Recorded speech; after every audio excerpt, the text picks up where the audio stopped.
Hello, good morning and welcome to the news at 7.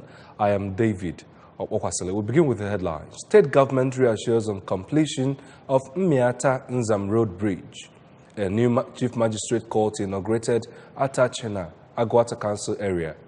INEC ensures 1 million personnel involved in 2019 polls. On the foreign scene, severe weather condition hits parts of the United States. The state government has assured the people of Mmiata and Nzam communities in Anambra West local government area that the bridge at the Mmiata Nzam Road will be completed within 2 months. Governor Willie Obiano gave the assurance when he visited the project site. Government House correspondent Ejika Abana reports.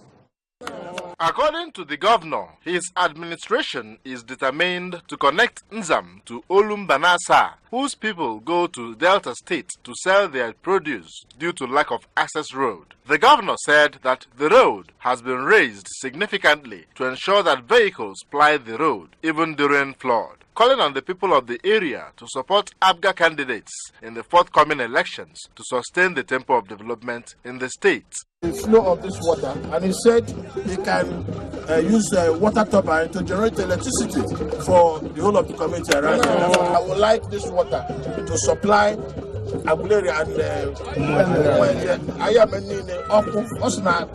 this water can supply Ayam and Anambra East as a whole electricity.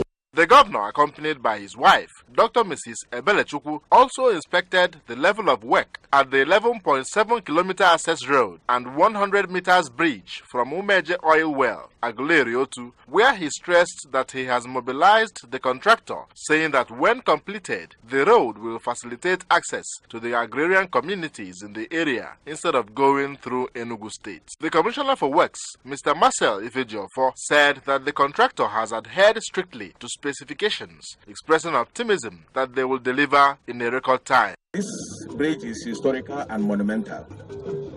Since the creation of life, this is the first time people can drive from Ayamelme in Anambra State to Anambra East without passing through Enugu State. Speaking on behalf of the firm handling the project, Mr. Johnny Nelson explained that they have concluded earthwork but presently focusing on the bridge, which he assured will be completed in 2 months' time. While the contractor handling the Umeje oil head, Mr. Chami Extrada, assured that by Easter period, the bridge will have been completed. From Aguleri Otu in Anambra West Council area, Ejika Abana, ABS News. The Anambra State Government, through the Ministry of Diaspora Affairs, Indigenous Arts, Works, Culture and Tourism, seeks to partner with Hotel Owners Association towards improving the state internally generated revenue, IGL, and hospitality and tourism establishments. This was part of resolutions during the Hotel Owners Stakeholders meeting held at the Jeremy Udoji Secretariat Complex, Oka. Correspondent Chidemi Kanyon was there and files our report. Some of the key point issues included government hotel owners relationship, where the government will give registration license to these hotel owners and develop a template that will allow them oversee the affairs and grading of hotels in the state. Addressing the stakeholders, the Commissioner for Diaspora Affairs, Indigenous Art, Culture and Tourism, Mrs. Sally Mbanefu, said that the essence of the meeting is to start inspection of hotels now that the state has been empowered to register hotels, which is another source of generating revenue for the state and boosting hospitality business. She also assured that the ministry would ensure that the hotel owners are not subjected to multiple taxation, revealing that the state government will be making provision for infrastructure, constant electricity by distributing transformers and good roads in order to maintain the already existing relationship between hotel owners and Ndi Anambra in diaspora. We would like to introduce that so that you know that the state would like to collaborate with you to make you a success. We are here to create an enabling environment for you and to provide the tools that you need. At the same time, we're going to give you a presentation that will show you how we're going to do classification and grading and registration of hotels. In his speech, the Chairman and Chief Executive Officer, Anambra State Internal Revenue Services, Dr. Kedi Ezekute, noted that a lot of hotels in the state are yet to be registered with the Board of Internal Revenue Services, stating that one of the advantages of the registration is that it gives room to knowing the owners and how to assist them during challenges, urging them to be faithful in paying their tax and desist in defrauding the state. We have an opportunity to have meeting with people that operate hospitality business in the state. It will be a very good opportunity for us to look at what the government has done to improve hospitality business in the state.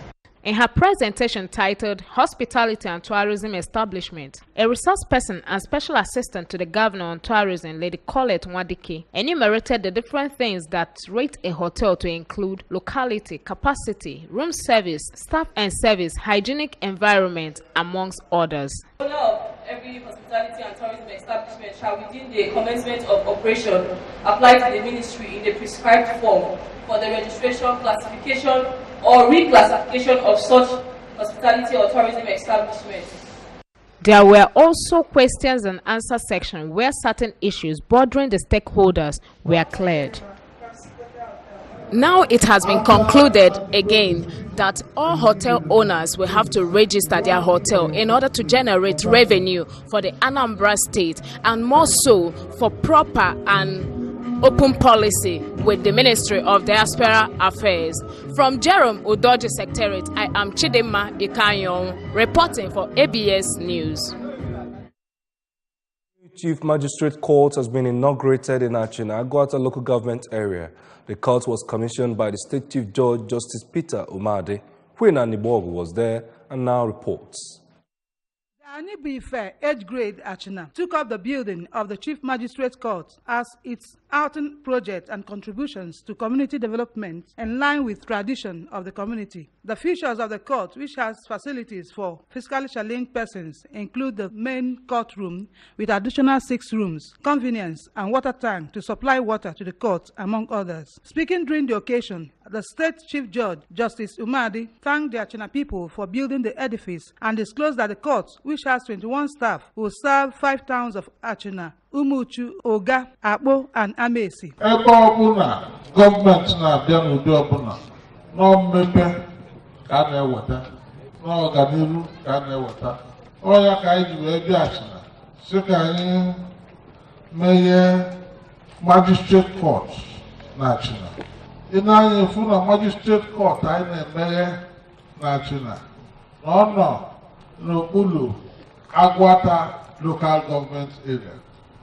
In his welcome address, the President General of Achina Town Union, Barrister Chito Ezani, explained that one of the reasons for building the court was to bring justice nearer to their people and assured that they will continue to cooperate with state judiciary for the court to function effectively and efficiently. The reason for our gathering here is well known to all of us. It is a journey that started a long time ago when we conceived the idea of bringing justice nearer to the doorsteps of our people. One of the challenges that confronted that idea was putting in place a court. Speaking with the ABS, the traditional ruler of the town, Igwe G.N. Obiora, explained that the siting of the Chief Magistrate Court in Achina will bring progress and peace and urged the people to continue to live in unity. In his remark, the chairman, Anyubife 8th grade, Mr. Azubike Eze, said they embarked on the court project to attract government's presence to Achina. Today, I'm going to many things. Offices in a large area.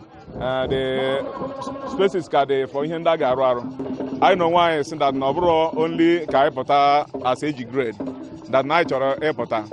Mepe ya make Achina Ganiru. Also speaking, a stakeholder in Achina, Chief Joseph Mwakbadolu, mentioned the numerous benefits the people of the town and environ would derive from the court and commended the Anibife 8th grade for following the age-long tradition of the town. The ceremony, which attracted Achina's sons and daughters, the religious, traditional rulers, and some state judiciary staff, featured display of cultural dances and masquerade.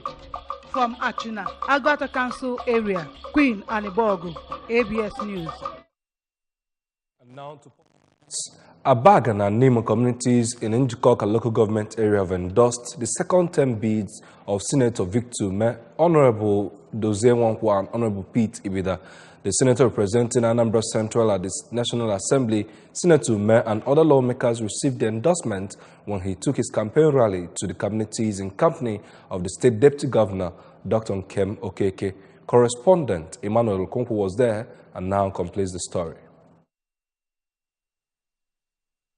The venues of the rally was filled to capacity with both ABGA members and non-members who came to show solidarity to their representatives. Addressing the people, Deputy Governor Okeke encouraged them to repeat the demonstration of their love for the All Progressives Grand Alliance ABGA in the coming elections as shown during the last governorship election in the state, assuring that ABGA would not renege on its campaign promises if supported by Anambra. Win the election. I want to vote about 21. That is why I said we 7 local governments. We win 3 local governments.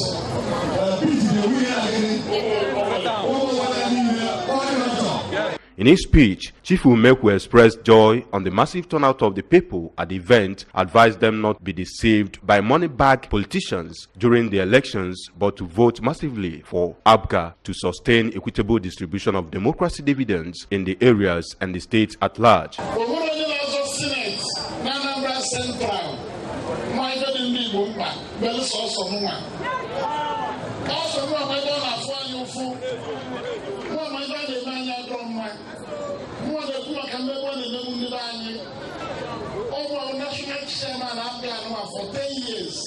On his part, the member representing Njikoka 2 at the State House of Assembly, Honorable Pete Ibida, while appreciating the people for the support accorded him during the first term, promised not to let them down, but to attract more dividends of democracy to the areas if re-elected.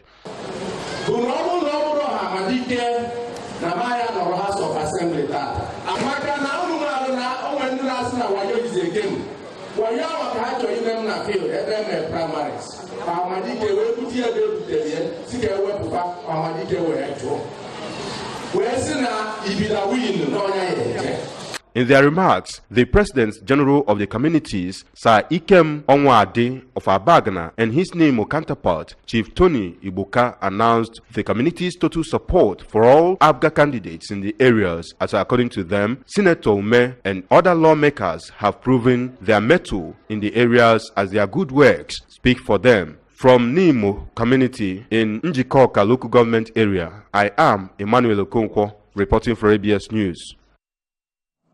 Traditional rulers and the Association of Anambra State Town Unions, ASATU Anambra South Senatorial District, in conjunction with Ohaneze Ndibo, have organized a one-day town hall meeting to ensure quality representation through free and credible elections.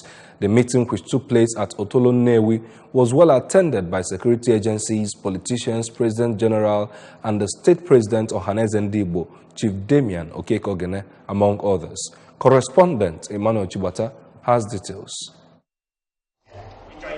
The event was an opportunity for all candidates in Anambra South Senatorial Zone vying for various electoral positions to present manifestos to their constituents and as well create avenue for stakeholders in the zone to interact with their candidates for the elections. Speaking at the event, the chairman, Anambra South Traditional Rulers Council and Traditional Ruler of Iseke Community, Igwe Emmanuel Unabife, who said that the meeting was aimed at contributing to peaceful and free election, maintained that the forum provided candidates opportunity to reach out directly or indirectly to its candidates. Igwe Nabife called on the police and other law enforcement agencies to ensure fair play during election.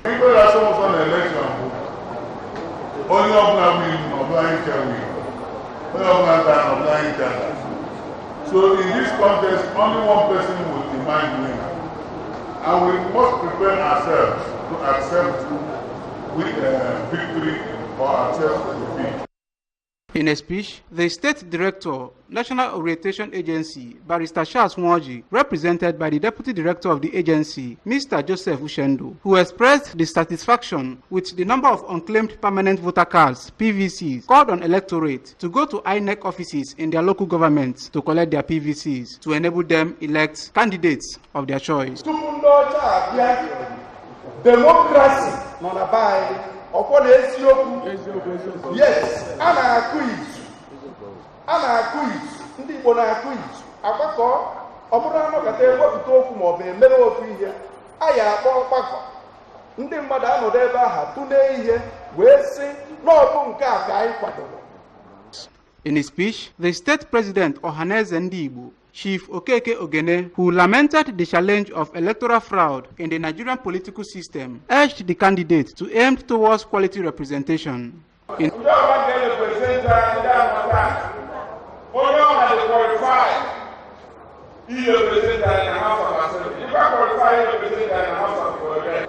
must contact us. Who made it as an Ndigbo and in a remark, the Commissioner of Police, Mr. Garba Umar, represented by the Deputy Commissioner, Mr. Chris Owolabi, whose speech centered on vote buying, said it is an offense and an impediment to the conduct of free and credible election, stressing that security agencies would provide the needed conducive atmosphere during the elections. The Speaker of the State House of Assembly, who is also an APGA candidate for Nnewi South 2, Barrister Rita Madago, and member representing Ekusigo, Nnewi North and South at the National Assembly, Honorable Chris Azubogu, among others, spoke at the event. From St. Cletus Catholic Church, Otolo Nnewi, Emmanuel Shibata, ABS News. And still on the elections, the Independent National Electoral Commission has ensured 1 million ad hoc staff and electoral officials who will participate in the forthcoming general elections. The Commission said the insurance scheme did not, however, cover election observers, adding that it needed over 1 million ad hoc staff for the polls.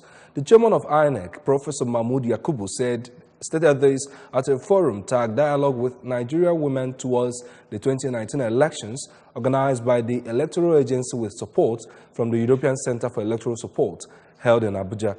Assuring that the integrity of the polls cannot be compromised, the INEC boss said the election cannot be manipulated by political parties reportedly collecting the identification numbers of voters. The project coordinator, European Center for Electoral Support, Mr. Rudolf L. Billing, said his organization will continue to partner with INEC on promoting the participation of women, youths, persons living with disabilities, and other marginalized groups in the electoral process. Germany's Federal Competition Office said it would impose new limits on how Facebook collects data from subsidiaries WhatsApp and Instagram, as well as third-party websites with embedded Facebook features such as like buttons. FCO Chief Andres Mundit said in future, Facebook will no longer be allowed to force its users to agree to the practically unrestricted collection and the assigning of non-Facebook data to their Facebook user accounts. He insisted that the process would be on voluntary consent for every kind of data. And on the foreign scene, two storms have brought a wintry mix of weather to much of the United States, with one storm now impacting many of eastern states and another that is reorganizing as it exists in Rocky Mountains. There will be hardly any pause between the two storms. The eastern storm is bringing heavy rain over the Ohio River Valley and is increasing the risk of widespread flooding all the way into the northeast. Temperatures are on the rise in the region, melting snow from the last storm and adding the rising water. 3 people have already died because of the icy road conditions in the states of Missouri and Kansas. And dozens of accidents have been reported across the region. The storm initially brought very heavy snow across the Cascade and Sierra Nevada mountains as it made its way onshore at the beginning of the week. Snow was also seen in the higher suburbs of San Francisco, a rarity not experienced in 8 years. In the Pacific Northwest, ice covered the streets of Seattle, Washington, making travel around the city nearly impossible. The storm is predicted to have moved into the Canadian Maritimes, but more severe weather is forecast. By next Wednesday, an identical scenario is expected to develop and impact much of the eastern half of the country. And on sports, Nigeria has retained her 4th position in Africa but dropped 2 places from her previous 4th position in FIFA Coca-Cola World Rankings released yesterday. Nigeria also retained her 1,427 points from the previous list in December. The first ranking of the year also saw Asian champions Qatar climb to 55th in the world, gaining 38 places and reaching their best position since 1993. According to FIFA statement, the Asian Cup has been responsible for the notable changes in the rankings, with the scarcity of games in other confederations leaving the top 20 unchanged and Belgium still in pole position. Meanwhile, Senegal retains our top spot among CAF teams with 1,505 points and 24th in the world, with Tunisia following closely with 1,493 points on 28 places. All right, before we go, remember that you can follow news and programs on ABS from any part of the world by logging on to our website, www.absradiotv.com. You can like us at Facebook at www.facebook.com/ABSRadioTelevision. You can also follow us on Twitter and Instagram at ABS Radio TV. Before we go, here are the main points again. The state government has assured on completion of Mmiata Road Bridge. Governor Obiano gave the assurance while inspecting the project. A new chief magistrate court has been inaugurated at Achina, Agwata Council area. INEC has ensured 1 million personnel involved in the 2019 polls. On the foreign scene, we told you that severe weather condition has hit parts of the United States. And that is the news this morning. On behalf of the editor and the production team, I am David. Thanking you for joining us this morning. Good Morning Anambra continues right after now.